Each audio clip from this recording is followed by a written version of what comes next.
Oke, balik lagi di KPH Kisah Perjalanan Hidup. Oke, langsung aja kita kenalan sama abang ini. Bang, boleh dikenalin nama abang siapa nih? Boleh dong. Kalau gue bilang nggak boleh, salah lah. Oke, Yang nama gue Sipang. Pak. Itu nama panggilan. Asal gue dari Cianjur, bro. Siap. Jadi ini bang, kita pengen sharing aja nih, gimana kisah abang dari mulai awal abang datang ke Jakarta nih, dari nol lah pokoknya, dari sana gimana nih bang, boleh ceritakan? Berarti dari nol banget nih. Dari nol banget, Kagak bisa dari 10 nih. nggak bisa. Mungkin kalau gue cerita dari nol ya, awal mulanya ya karena mungkin gue cerita kenapa gue bisa ke Jakarta karena faktor ekonomi orang tua. Beda lah di era sekarang, mungkin orang tua udah pada punya aja kan. Iya. Sekolah gue sampai kelas 2. Dan kenapa gue bisa sampai ke Jakarta? Karena gue ngelihat dari sekian teman-teman gue dulu emang dia udah merantau bekerja buat mencari rupiah lah, yang buat menghidupi diri dia sendiri lah. Jadi ini semenjak abang datang ke Jakarta nih, abang tuh bertempat di mana pertama kali abang singgah di Jakarta tuh, di daerah mana? Dulu sih gue mikir ya, pas pertama kali ke Jakarta, kesatunya karena gue nyamperin abang gue di Jakarta Barat lah. Gue gak perlu nyebutin ke daerah di mana ya. Yang berawalnya tadinya gue anak manja, gue cuma minta duit, tapi dengan posisi mungkin abang gue juga gerah, gue mintain duit gak. Itulah gue mulai belajar mandiri. Jadi pertama kali abang ke Jakarta tuh abang langsung mencari sepupu kandung lah ya jatuhnya, abang kandung yang di bertempatan di Jakarta Barat. Nah mulai dari situ tuh abang kayak ngikut kerja atau gimana, dia apa abang singgah dulu di sana? Gue sih mulai menetap di situ di Jakarta Barat, tapi gue belum di situ belum tahu yang namanya cari rupiah seperti apa namanya Jakarta dong.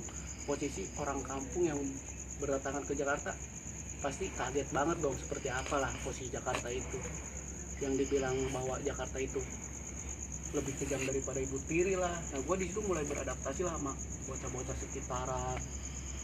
Pernah lah gue ngerasain yang rasanya makir di jalan. Gue belum ke step yang sekarang ini lah.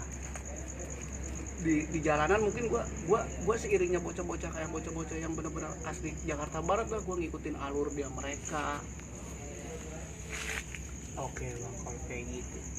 Ini kalau kita lihat-lihat nih, ini tubuh-tubuh abang nih penuh dengan coretan-coretan nih. Ini awalnya gimana nih bisa begini nih? Sebenarnya awalnya berawal dari frustasi kali ya. Frustasi.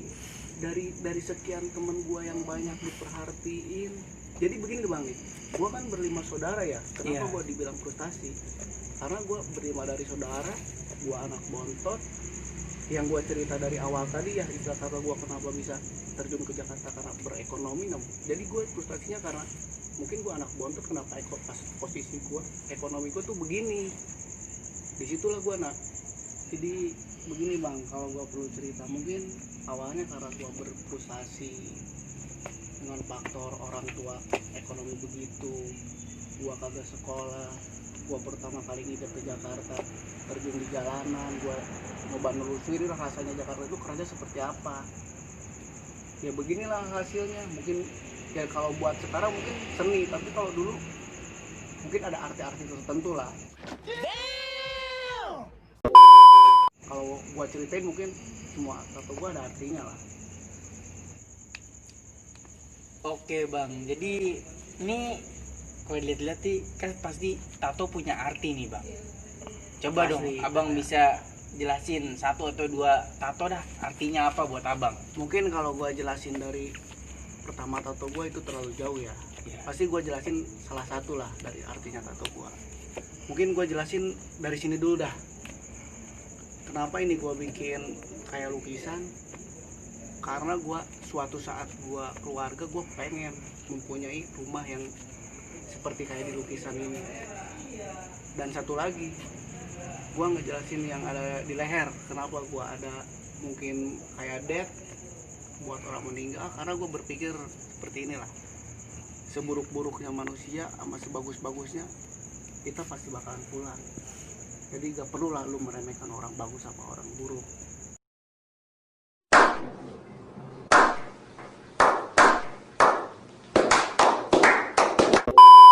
Dan gak perlu ngebangga-bangga. Mungkin itu aja sih. Oke, baik. Ini kalau boleh tahu kita nih, abang udah berkeluarga atau belum nih? Kalau boleh tahu nih kita nih. Kelihatannya gimana dong? Kelihatannya sih belum nih, masih muda-muda gimana nih? Itu sih selalu cewek-cewek juga bilang kalau gue udah muda. Tapi gimana ya?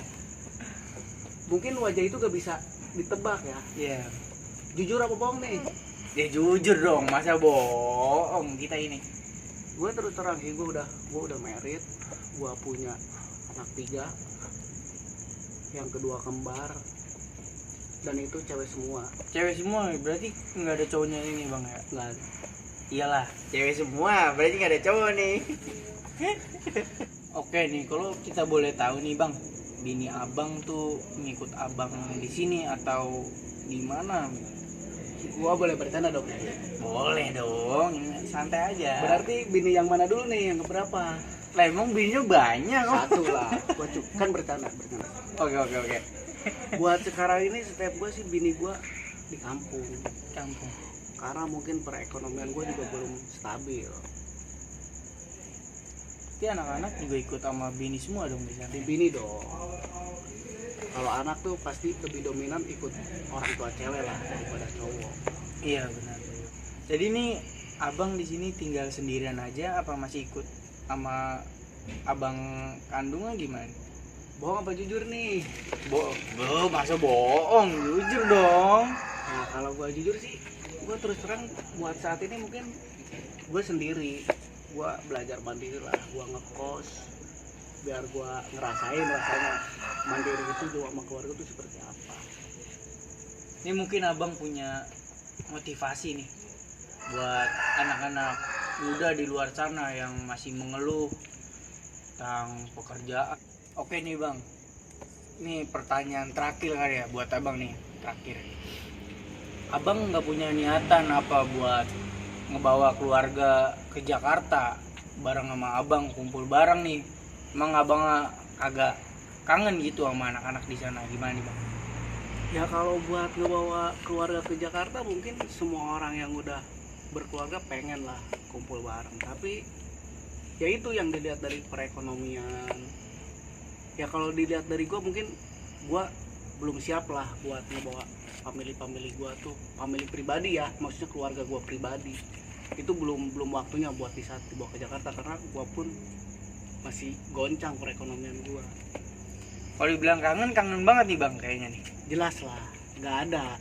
Sekarang kalau dibilang cerita kangen, orang udah keluarga gak mungkin lah bilang gak kangen. Iya dong. Sama lah kayak hostnya aja lah bilang punya pacar ya gak. Kalau gak kangen mustahil gitu aja. Mustahil.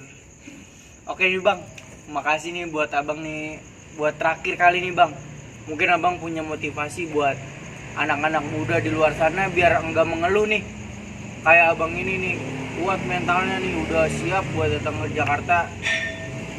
Ngasih inspirasi sedikit lah buat anak-anak muda. Kalau gimana buat motivasi anak muda ya, ya? kalau kata gua jangan pernah malu, bekerja keras.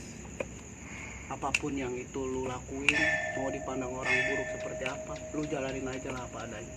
Yang penting yang lu jalanin lu merasa benar. Sibuk pikirin hidup yang penuh tanda tanya, cuekin aja, jalanin aja, ikutilah alurnya saat kau lelah. Oke bang, kalau kayak gitu nih, terima kasih nih bang nih. Sebelumnya nih ya, saya ucapkan udah ngebagi inspirasi. Oke semuanya, ini udah selesai. Kita dibagi satu cerita yang menarik oleh abang siapa tadi? Abang Ipang. Abang Ipang. Oke, sekali lagi besok dengan narasumber yang lebih menarik.